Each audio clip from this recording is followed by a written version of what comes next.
Gracias.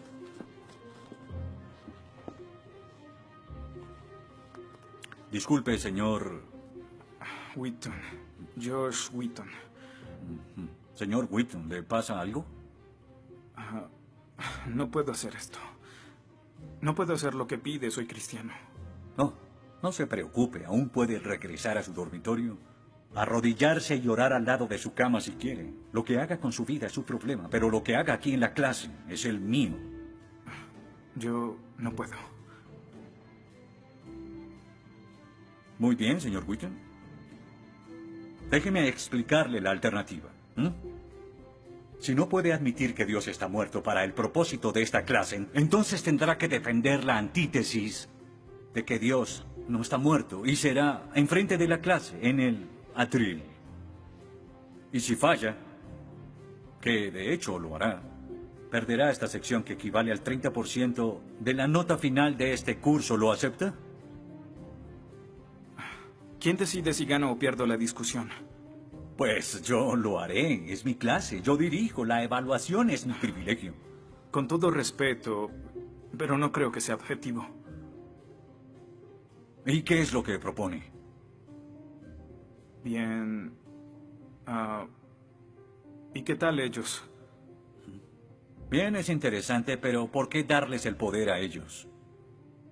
Ya los convenció. Lo que debo hacer es desconvencerlos, para que admitan su error.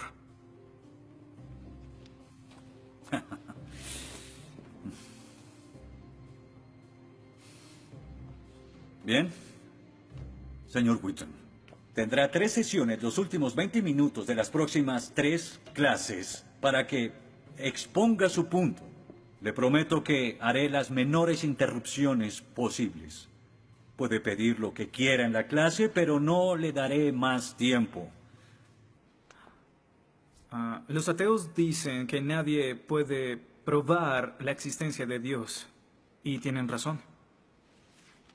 Pero yo digo que nadie puede refutar que Dios existe.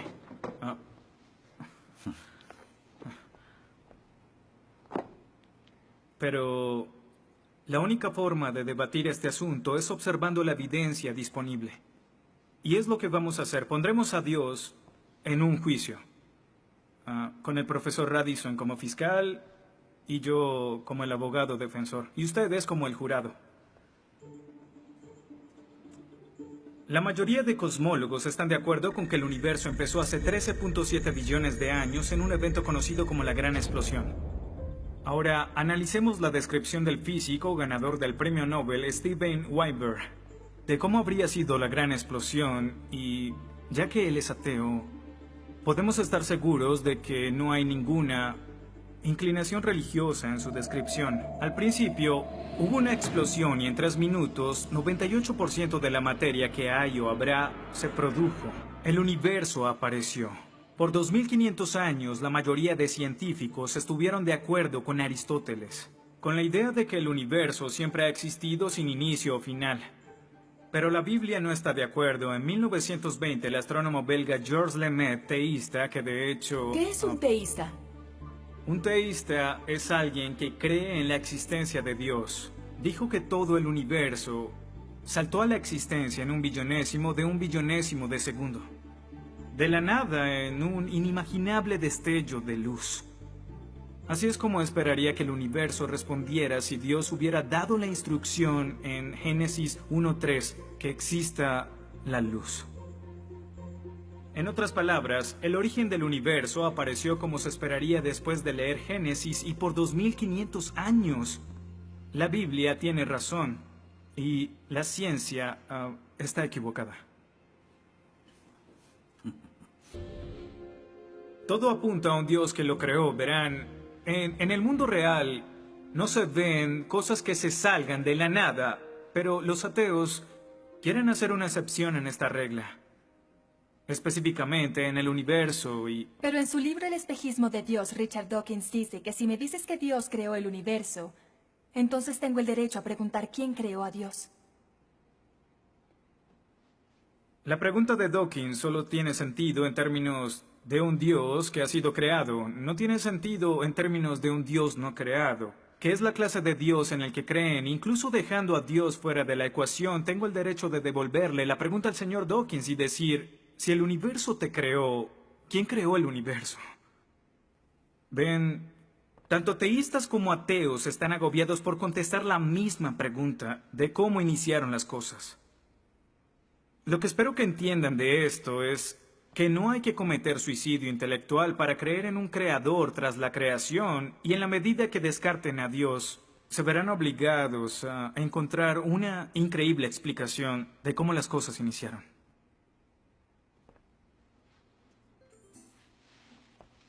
Me imagino que estás satisfecho con tu presentación.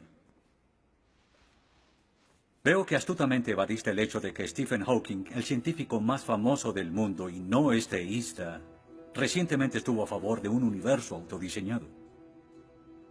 No lo evadí, Simplemente no lo sabías.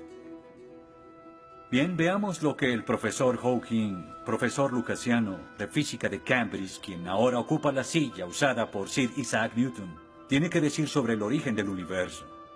Y cito, ya que hay una ley como la gravedad, el universo puede y se creará de la nada. Creación espontánea es la razón. Hay algo en lugar de nada. Por eso es que el universo existe. Nosotros existimos. No es necesario invocar a Dios para tener al universo en movimiento. Final de la cita. Nunca ibas a mencionar su comentario, pero su opinión se mantiene. ¿Qué respondes?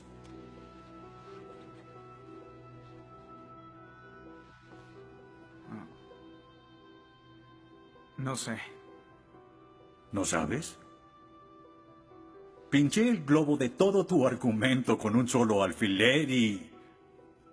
¿tú no lo sabes? Oh. Señor, me gustaría decirle que tengo la respuesta perfecta, pero no quebranta mi fe. Oh, ok. Así que el más grande cerebro científico de toda la historia dice que Dios no es necesario, pero un estudiante de primer semestre dice, oh, sí lo es. Wow, ¿sabes? Va a ser una decisión muy difícil. Pues estaré pendiente la próxima semana. Se acabó la clase. Gracias a una ley como la gravedad, el universo puede y se creará de la nada. Y para ser honesto, no sabía cómo refutarlo. Después de todo, es cierto que Hawking es un genio. Pero el profesor John Lennox, quien enseña matemáticas y filosofía, ha demostrado que no hay ni uno ni dos, sino 3 errores de lógica en esa simple frase y se reduce a un razonamiento circular. Hawking básicamente está diciendo que el universo existe porque necesitaba existir, y como el universo necesitaba existir, se creó a sí mismo. Es como si les dijera que la carne enlatada es la mejor que haya existido porque en toda la historia no hay comida que sea mejor. Quizá me vean extraño y les digo que nunca he probado nada más. Y tienen razón, lo estoy ratificando. Pero cuando Hawking afirma que el universo se creó a sí mismo porque así debía ser, y luego dice que tiene una explicación de cómo y por qué fue creado, no reconocemos que está haciendo lo mismo. Pero así es. Continuando con Lennox, sandeces se quedan en sandeces, aunque sean dichas por un famoso científico. Y el público asuma que son declaraciones de la ciencia. Este es el tope de la arrogancia. ¿Me estás diciendo que tú, un estudiante, afirma que Stephen Hawking está mal? No. Lo que digo es que John Lennox, profesor de matemáticas y filosofía, encontró que las razones del profesor Hawking son incorrectas. Y si no soporta mi desacuerdo con Hawking, le sugiero que vaya a la página 5 de su libro, en donde insiste en que la filosofía está muerta. Y si está tan seguro de la infalibilidad de Hawking y la filosofía realmente está muerta, entonces no hay necesidad de esta clase. El mal. Se dice que el mal es el arma más potente del ateísmo contra la fe cristiana. Después de todo, la existencia del mal nos lleva a una pregunta. ¿Y si Dios es tan bueno y tan poderoso, ¿por qué permite que el mal exista? La respuesta a esto es muy simple. Libre albedrío. Dios permite que el mal exista por el libre albedrío. Desde el punto de vista cristiano, Dios tolera el mal en este mundo por un tiempo para que un día todos los que eligieron amarlo estén con Él en el cielo, apartados del mal, pero con el libre albedrío intacto. En otras palabras, la intención de Dios con el mal es destruirlo un día. Oh, qué conveniente. Un día me desharé de todo el mal del mundo, pero hasta ese momento tendrán que lidiar con las guerras, holocaustos, tsunamis, pobreza, hambruna y sida. Que se diviertan. Luego nos enseñará sobre el absolutismo moral. ¿Pero por qué no? El profesor Radisson, quien claramente es ateo, no cree en absolutismo moral, pero en su programa dice que planea hacernos un examen en la última semana. Apuesto a que si consigo una A en el examen haciendo trampa, inmediatamente empezará a sonar como un cristiano, insistiendo que está mal hacerlo. ¿Y qué base tendría él? Si el propósito de mis acciones es lograr el éxito, entonces, ¿por qué no podría hacerlo? Para los cristianos, el punto de la moralidad, lo que constituye lo bueno y lo malo, es una línea directa que nos conduce hacia Dios. Oh, estás diciendo que necesitamos a Dios para ser morales, que una moral atea no es posible. No, pero sin Dios no hay una razón para ser moral. No habría un estándar para el comportamiento moral. Para los cristianos, mentir, robar, hacer trampa en un examen para lograr una calificación que no merezco está prohibido. Pero si Dios no existiera, según Dostoyevsky, este es el punto. Ahora, si Dios no existe, entonces todo es permitido.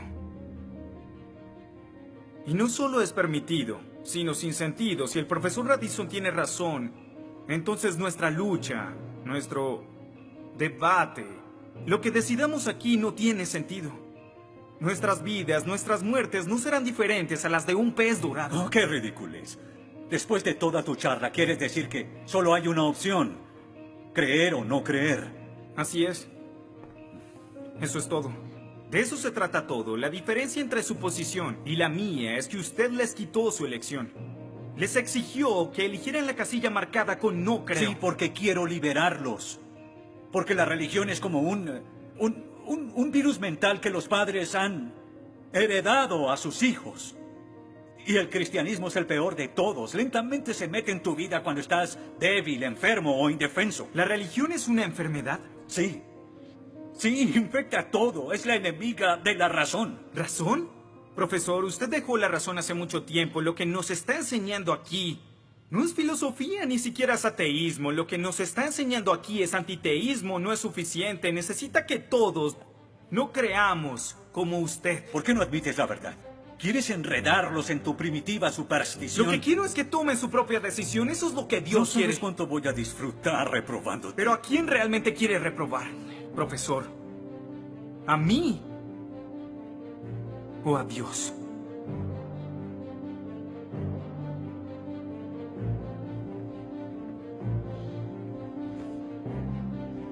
¿Odia a Dios?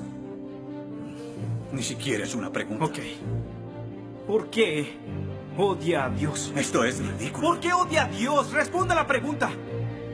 ¿Ha visto la ciencia y los argumentos? La ciencia avala su existencia, conoce la verdad.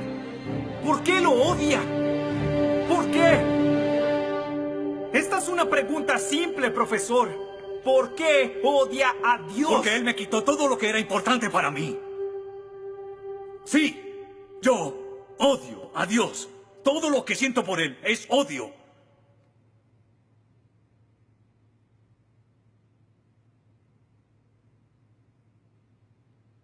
¿Cómo puede odiar a Dios si no existe?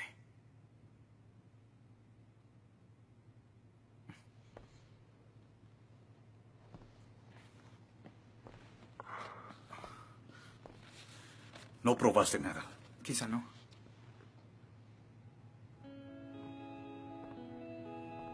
Ellos deben elegir.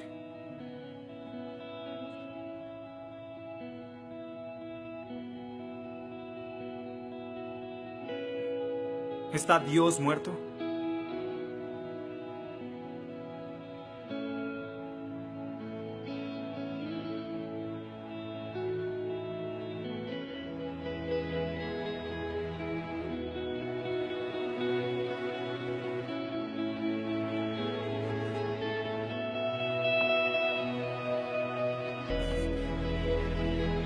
Dios no está muerto.